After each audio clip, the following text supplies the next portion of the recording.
시간 7절까지 말씀을 묵상했고 거룩함에 대해서 말씀했습니다. 우리가 내가 거룩하니 너희도 거룩할지니라. 거룩은 어떤 선택이 아니라 구원받은 자의 삶입니다. 당연히 나타내야 될 삶이고 굉장히 중요한데 오늘 8절서부터는 환경이 안 좋은 상황에서 하나님을 섬기는 게 되게 어렵거든요.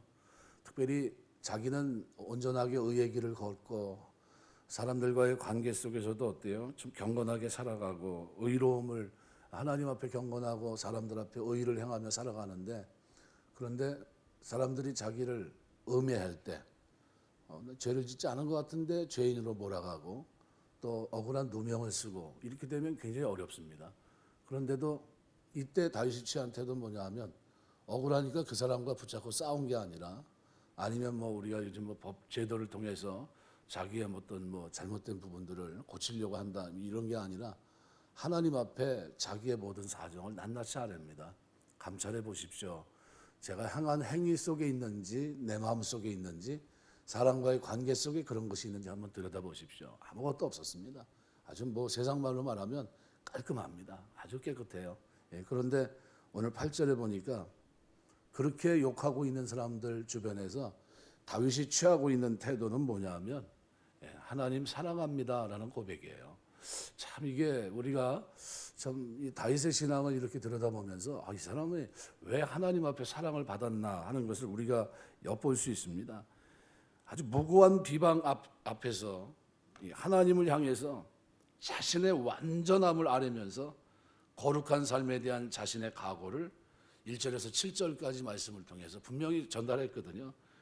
그런데 계속해서 8절에서 11절 말씀에서는 죄인으로서 자기가 살아가고 있다는 사실을 한시도 잊지 않습니다. 그래서 하나님의 이 구속하시는 성량의 은혜, 이것이 아니면 자기는 어떻게 해요? 내가 이렇게 마음 먹고 살고 있지만 제대로 못 삽니다. 하나님의 도움이 필요합니다 라는 얘기예요. 그러니까 이게 다윗이 멋있는 장면입니다. 근데 하나님 사랑합니다, 그냥 사랑한다는 그런 표현이 아닙니다. 그 가운데 주를 향한 사랑을 고백하는 이 오늘 특별히 8절, 그죠? 8절 9절 말씀에서는 죄인들로부터 자신을 구별하고 구속해 주실 것을 호소하는 그 이유를 밝힙니다. 하나님, 왜 하나님이 나를 도와주셔야 되느냐 하면요, 하나님, 제가 하나님을 사랑하기 때문입니다 라는 거예요. 이 다른 말로 말하면 내가 하나님을 사랑하기 때문에 경외하고 있다는 것을 저 사람들이 다 알고 있기 때문입니다 라는 얘기입니다. 그래서 시편에서 사람이 하나님을 사랑한다고 직접적으로 말하는 경우가 그다지 많지 않습니다. 그래서 시편 전체를 보면 우리 18편 1절은 잘 알잖아요. 근데 31편 23절에 보시면 너희 모든 성도들아 여호와를 사랑하라. 여호와께서 진실한 자를 보호하시고 교만하게 행하는 자에게 엄중히 갚으시느니라. 왜 사랑합니까? 진실한 자를 보호하시니까. 또 97편 10절에 보니까 이렇게 말합니다. 여호와를 사랑하는 너희여 악을 비워하라. 증오하는 걸 말합니다. 샤네라는 히브리 말인데 아주 그냥 치를 떠는 것 같은 겁니다. 그래서 그가 그의 성도의 영혼을 보존하사 악인의 손에서 건지시느니라. 왜 사랑합니까? 여호와를 사랑하는 너희 악을 비워하라. 영혼을 보존하시고 악인의 손에서 건져주시니까. 또 116편 1절 보시면 이렇게 표현합니다. 여호와께서 내 음성과 내 간구를 들으심으로 내가 그를 사랑하는도다. 왜 사랑합니까? 내 기도에 간구에 응답하시고 내 음성, 그죠? 내가 하나님 앞에 소리 지르는 모든 것을 다 어떻게 해요? 들어주시기 때문에 듣고 조치를 취해 주시는 게 샤마흐라는 단어입니다. 여호와께 내 음성과 내 간구를 들으심으로, 샤마흐라는 단어인데 히브리 말로 이게 어떻게 해요? 듣기만 한 게 아니라 어떻게 조치까지 취해 주시는 겁니다. 나의 문제를 해결해 주시고. 그래서 그 하나님 어떻게 해요? 나의 기도를 들으시는 하나님을 내가 사랑한다, 이런 표현입니다. 또 145편 20절 보시면 여호와께서 자기를 사랑하는 자들은 다 보호하시고 악인들은 다 멸하십니다. 왜 사랑합니까? 하나님은 자기를 사랑하는 자들을 어떻게 해요? 보호하신다는 거예요. 펜스를 쳐서 보호하듯이 보호하십니다. 그러니까 사람이 하나님을 사랑한다고 할 때 이런 시편에 보면 이렇게 다양한 사랑과 관계된 구절들을 쭉 볼 수 있습니다. 하나님의 이름을 사랑하고 주의 법을 사랑하고 주의 구원을 사랑하고 이 고백이 계속 나오거든요. 오늘 본문에서도 주의 계신 집을 사랑하고 주의 영광이 고하는 것을 사랑한다. 다 무슨 얘기입니까? 그러니까 여호와 사랑하는 것과 이것이 구분되지 않는다는 거예요.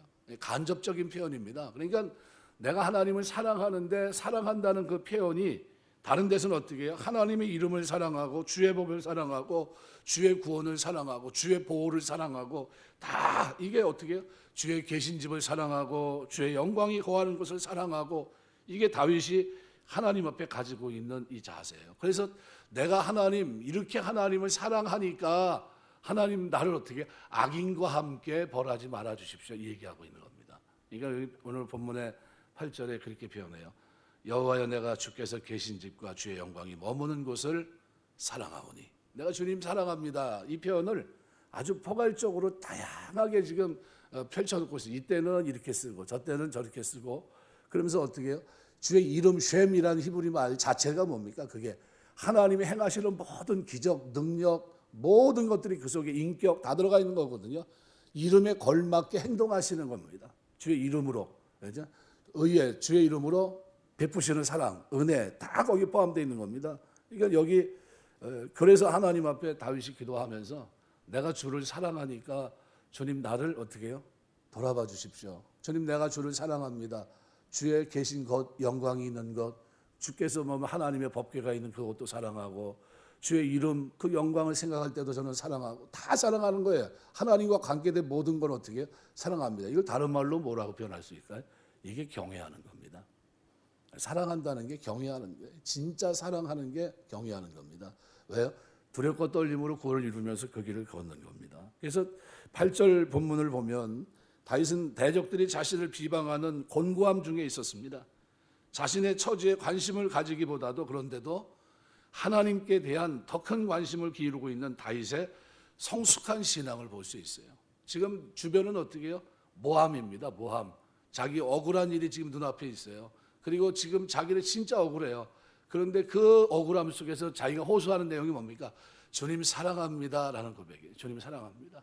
하는 저들이 나를 이렇게 하고 있지만 저는 주님에 대해서 한 번도 다른 마음을 본 적이 없습니다. 여전히 저는 주를 사랑합니다. 주께서 계신 집과 주의 영광이 머무는 그곳을 사랑합니다. 그러면서 뭐라고 표현합니까? 내 영혼을 죄인과 함께 내 생명을 살인자와 함께 거두지 마소서. 심판에 대한 얘기입니다. 여기 초점은 어디 있습니까? 사랑입니다. 그래서 신명기에서 가르치고 있고 예수 그리스도의 입술을 통해서 재확인된 말씀들, 그죠? 신명기 6장 5절이나 마태복음 22장 37절 38절에 보면 이게 뭐예요? 내 마음을 다하고 목숨을 다하고 뜻을 다하여 주 너희 하나님을 사랑하라 하셨으니 이것이 크고 첫째 되는 계명입니다. 우리에게 주신 계명도 이거예요. 여러분 우리가 신앙생활하면서 여러분 신앙생활 잘하는 게 뭡니까? 하나님 사랑합니다라는 고백을 드릴 수 있는 게 신앙생활 잘하는 겁니다. 여러분 이 고백을 여러분 드릴 수 있는 여러분 되시길 주의 이름으로 축원합니다. 주님 사랑합니다라는 고백이에요. 이게 이 고백을 진짜 드려야 되는 겁니다.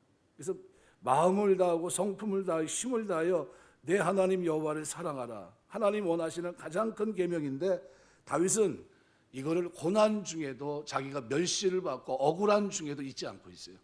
하나님 제가 주님 사랑합니다. 주님 아시죠? 라는 거예요. 아시지요? 그러니까 삶 속에서 고백을 드리고 있는 겁니다. 그러면서 악한 자와 함께 성도를 심판하지 말라는 거예요. 하나님 사랑하는 내가 악한 자들과 함께 멸망당하지 않게 해달라는 겁니다. 영혼과 생명은 같은 의미의 말이고 죄인과 살인자도 같은 의미의 말입니다. 그러니까 다윗은 공의로우신 하나님께서 악인을 멸하시고 하나님 앞에서 의롭게 살고자 노력한 자신을 구원해 주실 것이라는 믿음을 이렇게 표현한 겁니다. 하나님 사랑하는 사람도 하나님 저들 악인과 함께 멸하십니까? 라는 질문이죠. 이 질문은 어디서 많이 들어본 질문 아닙니까? 아브라함이 기도했던 질문하고 똑같아요. 아브라함이. 그러니까 하나님은 각 사람의 행위대로 갚으시는데 사도행전 18장 25절에 보면 여호와로부터 타락한 소돔성을 멸할 것이라고 하는 말씀을 들었을 때 아브라함도 하나님 앞에 기도하면서 뭐라고 기도합니까? 주께서 이같이 하사 의인을 악인과 함께 죽이심은 불가하오며 의인과 악인을 균등히 하심도 불가하니이다. 그러면서 어떻게 해요? 만일 이 성에 의인 10명 있으면 어떻게 하시겠습니까? 내가 용서하겠다는 거죠. 우리가 이게 어떤 사람입니까? 이 의인 10명은 어떤 사람일까요? 하나님, 요즘으로 말하면, 여기 본문으로 말하면 하나님 사랑하고, 그죠? 그 사랑이 뭘까요? 하나님 앞에 경건하고 사람들에게 의의를 행하는 사람 10명입니다. 예, 의의를 행하는 거. 이게 10계명이에요. 10계명. 쉽게 말하면 그때는 10계명이 없었겠지만 10계명이 주어졌다 할지라도 그 계명을 우리가 잊지 마셔야 됩니다. 그래서 하나님은 소돔을 멸하실 때 의인과 악인을 함께 멸하시지 않았습니다. 하나님은 소돔을 멸하실 때 아브라함을 생각하사 롯의 가족을 먼저 소돔성에서 건져내신 후에 소돔에 유황불을 보내어 멸하십니다. 하나님은 세상을 심판하시는 중에도 의인과 악인을 정확하게 구별하십니다. 마태복음 25장 46절 의인은 영생에 불의한 자들은 영벌에 처하실 것이라고 분명히 말씀합니다. 예수 그리스도의 보혈로 정케된 성도들이 의인입니다. 이 보혈을 거부한 자들이 불의한 자들이에요. 마태복음 25장 31절 32절은 이렇게 표현합니다. 인자가 자기 영광으로 모든 천사와 함께 올 때 자기 영광의 보좌에 앉으리니 모든 민족을 그 앞에서 모으고 각각 구분하기를 목자가 양과 염소를 구분한 것 같이 하여. 그때 어떻게 해요? 하나님이 그때 이제 심판하시는 겁니다. 근데 제일 중요한 계명이 뭡니까? 사랑하기 때문이에요. 사랑하기 때문에. 그래서 우리가 사랑한다면, 하나님 사랑하면 어떻게 살까요? 자꾸 생각해 보셔야 돼요. 우리 이제 연단 받은 지각이란 게 뭡니까? 내가 이제 하나님 말씀을 가지고 내 삶에 적용하는 겁니다. 자꾸 적용하는 거예요. 그냥 수동적으로 말고 능동적으로 하나님, 내가 하나님 사랑하는데 어떻게 하는 게 사랑하는 걸까요? 그러면서 어떻게 질문 한번 던져보세요. 뭐가 할까요? 제일 먼저 내가 말씀을 묵상하겠습니다. 그게 복된 자의 삶이니까 날마다 기도하겠습니다. 왜? 이것이 하나님과의 교제고 내 영혼이 사는 길이기 때문에. 그 다음에 뭐가 있을까요? 하나님이 정한 대로 부활의 영광에 늘 참여할 수 있도록 최선을 다하겠습니다. 그 다음에 뭐가 있을까요? 그 다음에 하나님이 나에게 원하는 삶을 위해서 제가 살아가겠습니다. 이게 최소한 뭐예요? 성화의 삶. 이것이 우리가 구원받은 자의 삶 아닙니까? 그리고 또 이웃에게 어떻게 해요? 경건한 삶으로 살아계신 하나님을, 천국을 소망을 나타내며 증거하며 사는 등대 같은 삶을 우리가 사는 겁니다. 그래서 우리 신앙생활은 그래서 하나님 제대로 만나면, 하나님을 사랑하면 나머지는 어떻게 해요? 부차적으로 따라가는 겁니다. 어제 오늘 새벽에도 잠깐 말씀드렸지만 하나님 은혜가 뭐 같습니까? 꼭 고개를 들밀면 몸이 따라가는 것 같은 겁니다. 우리가 신앙생활하면서 하나님 앞에서 바르게 살려고만 몸부림치면 그 다음에 은혜는 어떻게 해요? 은총은 뒤따라가게 되는 겁니다. 하나님 사랑하면 그 나머지는 뭐예요? 보너스입니다. 그래서 뭐라고 표현합니까? 너희가 먼저 그의 나라와 의의를 구하라. 이 모든 것을 너희에게 더하시리라. 먹는 거, 입는 거, 마시는 건 플러스 시켜주겠다는 겁니다. 그거는 뒤따라간다는 거예요. 내가 잡으려고 하지 않아도 어떻게 해요? 하나님 나라를 위해서 일하는 그들에게 채워주겠다. 이 얘기를 하고 계신 겁니다.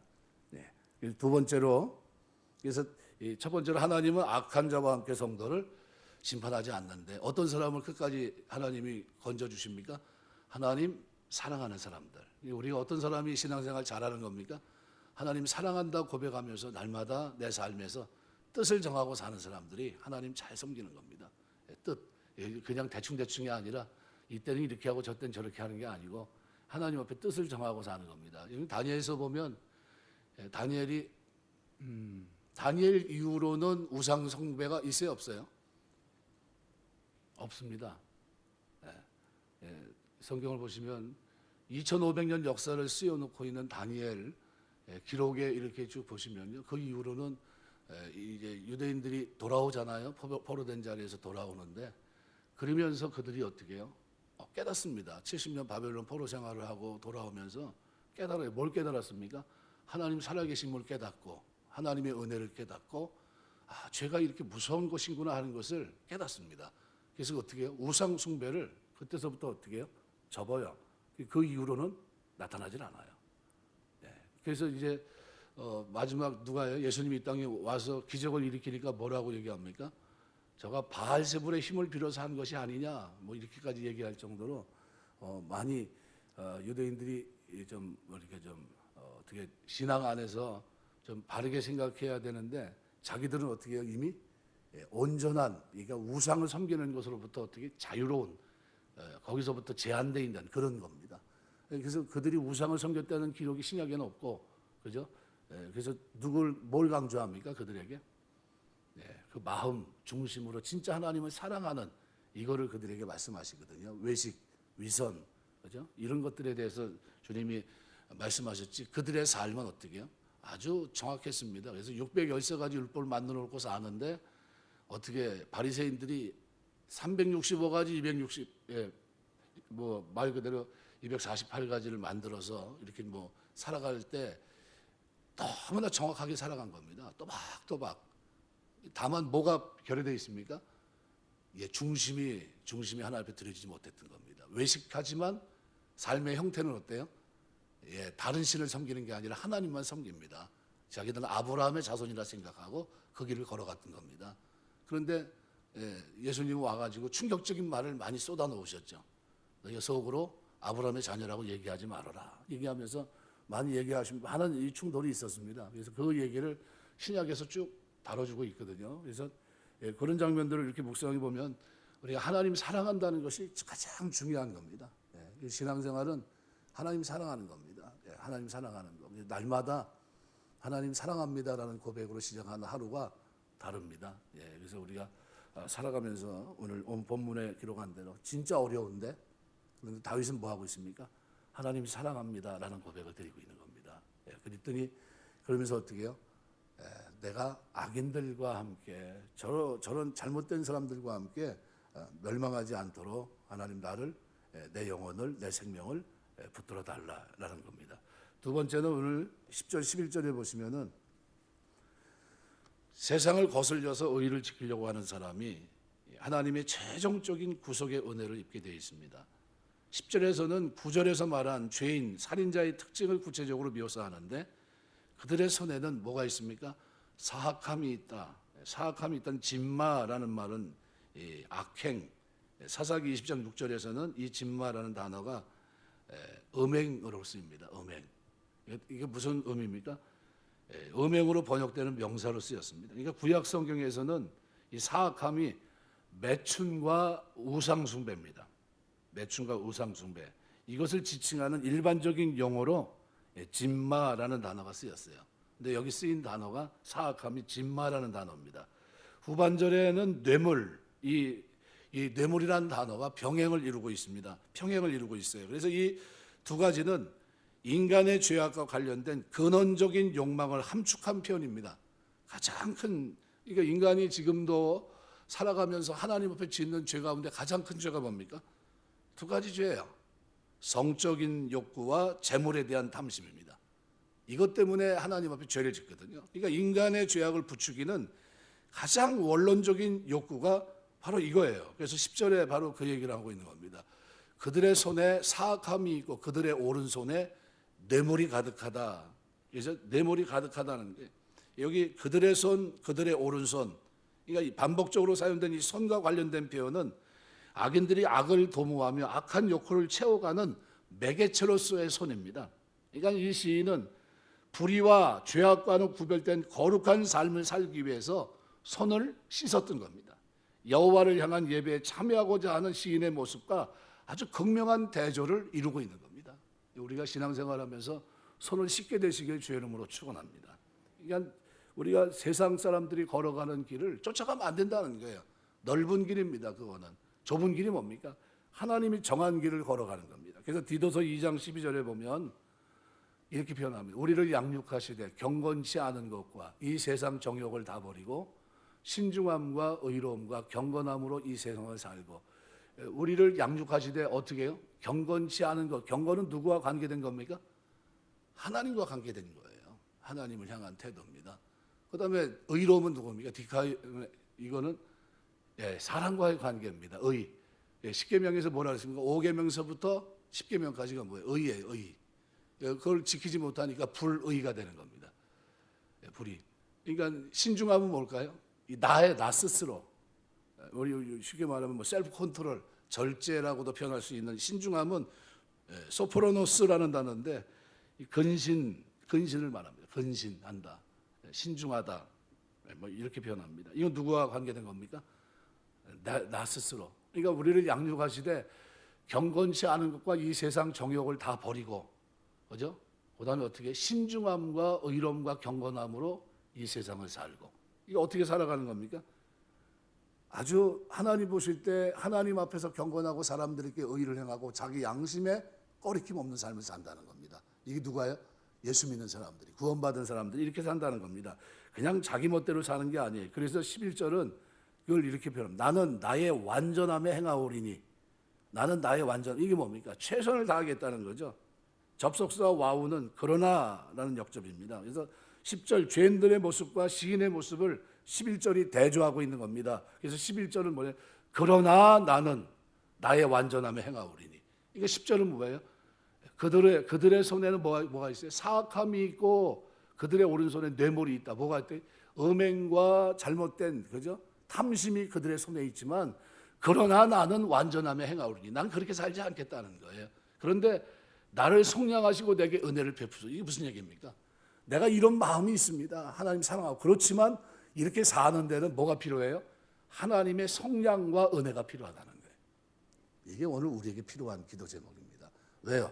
우리 신앙생활하면서 우리 힘으로 죄를 이길 수가 없어요. 죄인들의 모습과 시인 자신의 모습을 대조하면서 지금까지 완전함에 행한 것처럼 1절 뭐라고 했습니까? 시편 26편 1절에 보면 내가 나의 완전함에 행하여 싸우니 흔들리지 아니하고 여호와를 의지하여 싸우니 여호와의 나를 판단하소서. 1절에서도 그렇게 얘기하고 있거든요. 완전함에 행하였다. 그러니까 완전하게 행했다는 이것을 통해서 앞으로도 지속적으로 완전함, 의로움 가운데 행할 것이다 라는 거예요. 앞으로도. 그러니까 그렇지만 어떻게 해요? 그런데 다윗은 이러한 자신의 의지를 자기 스스로 이룰 수 없다는 걸 알아요. 인간의 한계를 알고 있습니다. 그래서 다윗은 하나님의 은혜가 없이는 결코 홀로 바로 설 수 없다는 것을 알고 있었어요. 그래서 26편 1절 3절 보면 이렇게 내가 나의 완전함에 행하여 싸우니 흔들리지 않고 여호와를 의지하여 싸우니 여호와의 나를 판단하소서. 3절에 보면 주의 인자하심이 내 복전에 있나이다. 내가 주의 진리 중에 행하여. 다윗이 다시 한번 뭐를 강조하는 겁니까? 3절에서 얘기했던 대로 인자하심과 하나님의 은혜를 다시 강구하는 겁니다. 하나님의 은혜와 인자하심을 강구합니다. 그래서 여기 11절에는 나를 속량하시고 내게 은혜를 베푸소서. 나를 속량한다는 페데니라는 말은 구속하다라는 단어입니다. 구원하다, 대속하다, 이 뜻을 지닌 파다라는 단어의 명령형입니다. 그래서 이 단어는 우리가 원래 값을 지불하거나 그의 상당한 대체물을 주면서 한 사람으로부터 다른 사람에게 소유권이 이전되는 것, 이것을 나타냅니다. 이게 우리가 뭐로 표현합니까? 예수님의 피로 속량하신 거죠. 속량. 바로 그 속량을 얘기하는 겁니다. 그러니까 이 단어는 출애굽 역사에서는 뭐예요? 유월절과 관계돼서 쓰였습니다. 그러니까 이 단어는 하나님께서 이스라엘을 애굽에서 구원하실 때 속량하신 겁니다. 사람이나 짐승을 막론하고 양의 피를 바르지 않은 애굽 모든 집의 초태생을 죽이시면서 이스라엘을 구속하신 이를 가리킬 때 이 단어가 쓰여요. 파님이란 단어가. 출애굽기 4장 23절, 12장 29절. 그러니까 매우 중요한 의미를 지닌 단어입니다. 이 단어가 대속의 개념에만 제한되지 않고 하나님의 백성이 처한 여러 가지 어려움으로부터 도움의 손길을 베푸시고 구원하시는 하나님의 사역을 나타내는 말로도 사용된 겁니다. 그러니까 우리 이 다윗이 지금 뭐 얘기하고 있는 겁니까? 내가 하나님의 은혜로 이 길을 걷고 있지만, 기름 부은 자로 이 길을 걷고 있지만, 나는 앞으로도 이 어려움 속에서도 여전히 하나님은 나를 어떻게 해요? 성량해 주셔야 됩니다. 은혜를 베풀어 주셔야 됩니다. 내가 행위로 바르게 살려고 하지만 제 힘으로 안 됩니다. 하나님이 도와주셔야 됩니다. 라는 얘기예요. 우리가 기도하면서 하나님의 도움을 끊임없이 구할 수 있는 여러분 되시길 주의 이름으로 축원합니다. 위험으로부터의 구원이라는 개념이 오늘 본문에 강하게 내포되어 있습니다. 그래서 다윗은 의로운 삶을 살고자 단호한 결단을 했지만 자기 주변에 그리고 자기 속에 여러 가지 어려움과 죄악된 욕구들이 자기를 넘어뜨릴 수 있다는 것을 감지합니다. 그래서 그는 하나님께 그 모든 위기와 위협으로부터 건져주실 것과 그러한 위기를 스스로 힘으로는 도무지 감당할 수 없는 자기 자신을 어떻게 해요? 긍휼히 여겨주실 것을 간구하고 있는 겁니다. 다윗이 왜 하나님 앞에 이렇게 의의 길을 걸으면서 하나님 앞에 복을 받았는가? 끊임없이 자기의 약함을 알고 하나님의 도움을 구했기 때문입니다. 여기 10절 11절 그들의 손에는 뭐가 있어요? 음행이 있지만 사악함이 있고 그죠? 우상 숭배가 있지만 그러나 그들의 오른손에는 뭐가 요 재물, 탐심이 있고 그렇지만 나는 어떻게 해요? 그러나 나는 나의 완전함에 행하오리니 내가 여태까지 살아온 대로 살겠습니다. 지금 내가 하나님 바르게 살지 않았습니까? 하지만 이걸로는 안 될 것 같습니다. 하나님이 어떻게 해요? 나를 성량하시고 내게 은혜를 베푸시면 내가 완전한 길로 갈 수 있을 것 같습니다. 무슨 의지입니까? 우리가 말하는 주마가편식으로 달리는 말에 채찍을 가하듯이 어떻게 해요? 우리가 하나님 앞에서 바르게 살려고 하는 사람들에게 하나님께서 어떻게 더 큰 은혜 주십니다. 몸부림치는 게 거룩하게 살려고 하는 사람에게 더 거룩하게 살 수 있도록 도와주시는 거예요. 마지막 요한계시록에 보면 뭐라고 얘기합니까? 더러운 자는 그대로 더럽고 거룩한 자는 그대로 거룩하고 이렇게 나와 있어요. 여러분 우리는 어떤 부류입니까? 거룩한 자는 그대로 거룩하고 거기에 속해 있어야 돼요. 우리가 날마다 하나님 앞에서 깨끗하게 사시기 주 이름으로 축원합니다. 구별되게 사는 거예요. 그 즐거움이 있어야 돼요. 하나님 구원받은 자로 난 거룩하게 산다. 나는 은혜로 거룩하게 산다. 내가 최선을 다하지만 하나님의 은혜 없이는 나는 이렇게 살 능력이 없다. 그럼에도 내가 이렇게 살 때 하나님 나에게 구속의 은혜와 그죠? 이길 수 있도록 은혜를 주신다. 내 환난에서 내가 구할 때마다 하나님은 내가 생각하지도 못했던 놀라운 성량의 은혜를 나에게 주신다. 이 믿음이 우리 기도 생활 속에 여러분의 신앙생활 속에 넘치게 되시기를 주의 이름으로 축원합니다. 마지막으로는 12절에 이렇게 말합니다. 내 발이 평탄한 데 섰사오니 무리 가운데서 여호와를 송축하리이다. 바뀐 게 있습니까 지금? 바뀐 사정은 하나도 없어요. 그죠? 그런데 뭐가 됐습니까? 기도가 다 끝나고 나니까 뭐가 터져 나옵니까? 찬송이 터져 나요. 송축하면서. 근데 그 마음에 뭐가 딱 터져 나옵니까? 평탄함, 평안. 그래서 내 발이 평탄하게 섰다는 것은 지금 분위기와는 다른 분위기입니다. 다윗의 어떤 신앙에 기도하면서 하나님을 알게 되니까 그 하나님을 알아감에 그 선취적인 신앙이 그 얘기는 겁니다. 이미 이루어진 건 아니라 할지라도 이루어질 것을 확신하기 때문에 주어지는 찬양, 기쁨, 감사, 감격, 그것이 다윗에게 있는 겁니다. 그러니까 하나님께서 의인과 악인을 함께 심판하는 분이 아니라는 것을 믿었어요. 자신의 무죄함도 하나님이 날 아신다 확신이 듭니다. 이러고 나니까 어떻게 심판함이 납니다. 그리고 내가 하나님께 의리했는데 내 힘으로는 안 됩니다. 하나님이 나를 어떻게 해요?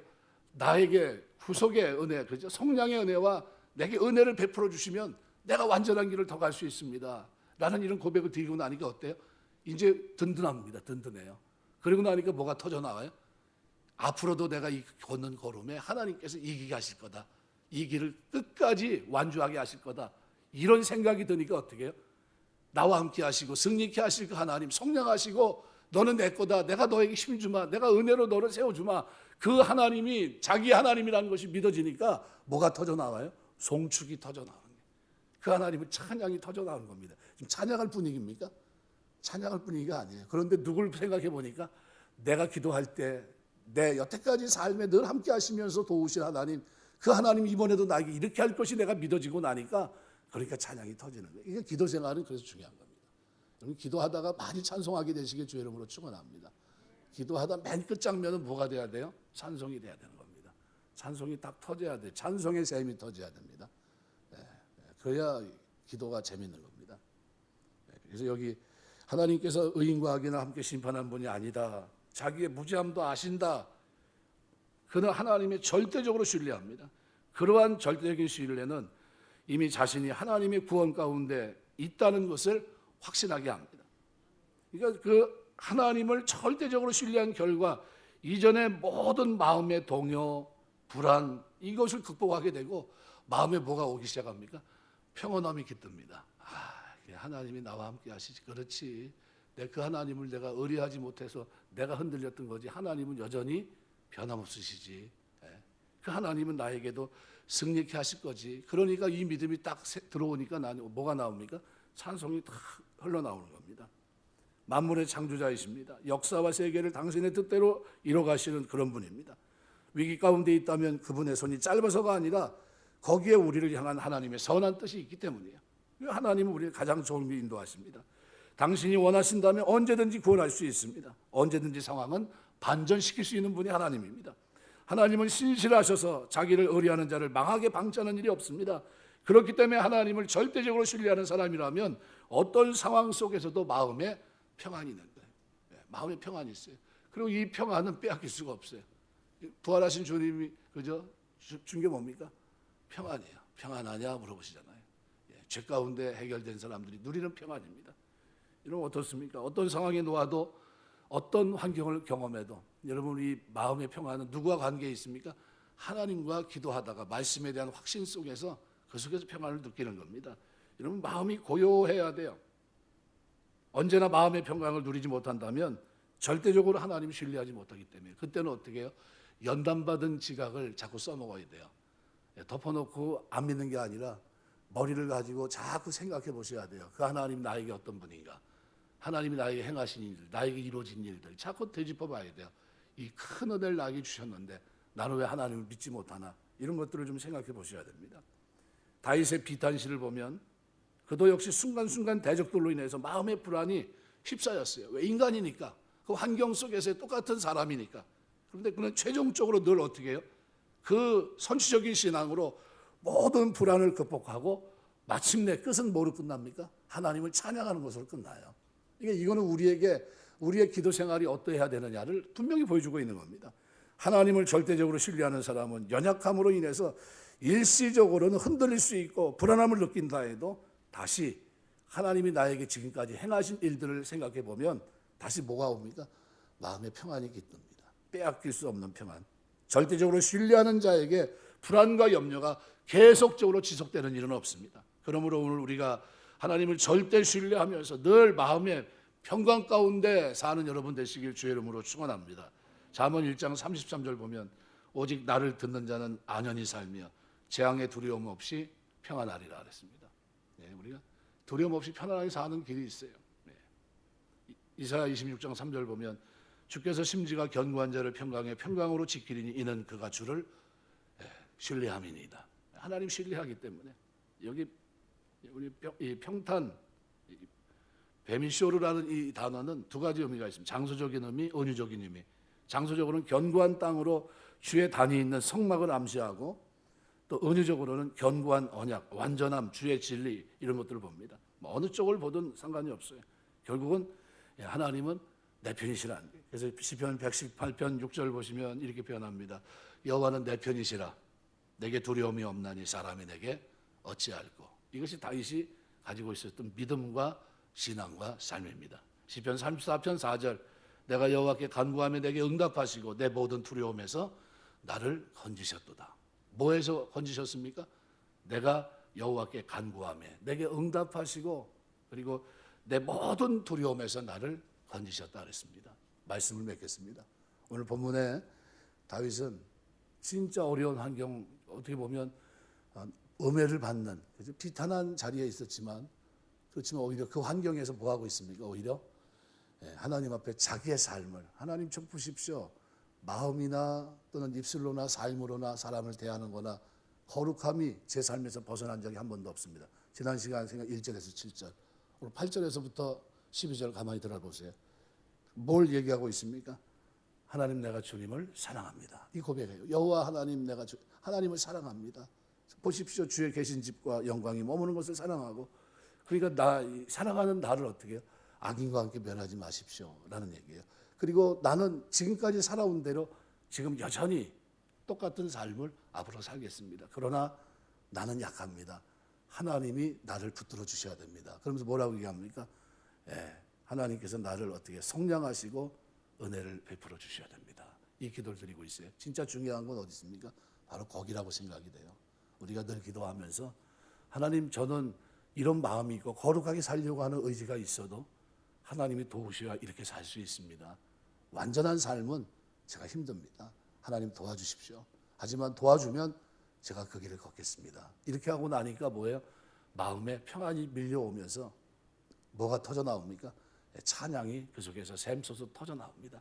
나와 함께 하시고 거룩한 길을 걷게 하시고 힘이 되신 그 하나님 죄 가운데 살지 않고 의 가운데 살며 하나님 앞에 경건하게 살고 그저 사람들에게 살아가는 동안 의를 행하며 내 양심에도 어떻게 해요? 하나님 보실 때 온전하게 살아갈 수 있도록 남들보다 뭐 그냥 대충대충이 아니라 근신함으로 그죠? 말 그대로 신중함을 가지고 살아갈 수 있도록 하신 하나님 그 하나님을 확신하게 되니까 찬송이 터져 나오는 겁니다. 그래서 우리가 드리는 찬송 중에 이런 찬송이 여러분에게 터지길 주의 이름으로 축원합니다. 진짜 하나님 은혜가 생각나고 그 은혜로 나에게 베푸실 것이 분명하기 때문에 확신 속에 드리는 찬양, 이 찬양이 우리가 하나님 앞에 드릴 최고의 찬양인 줄 믿습니다. 이 찬양이 여러분의 인생의 기도 생활 속에 터지게 되시길 주의 이름으로 축원합니다. 기도하겠습니다.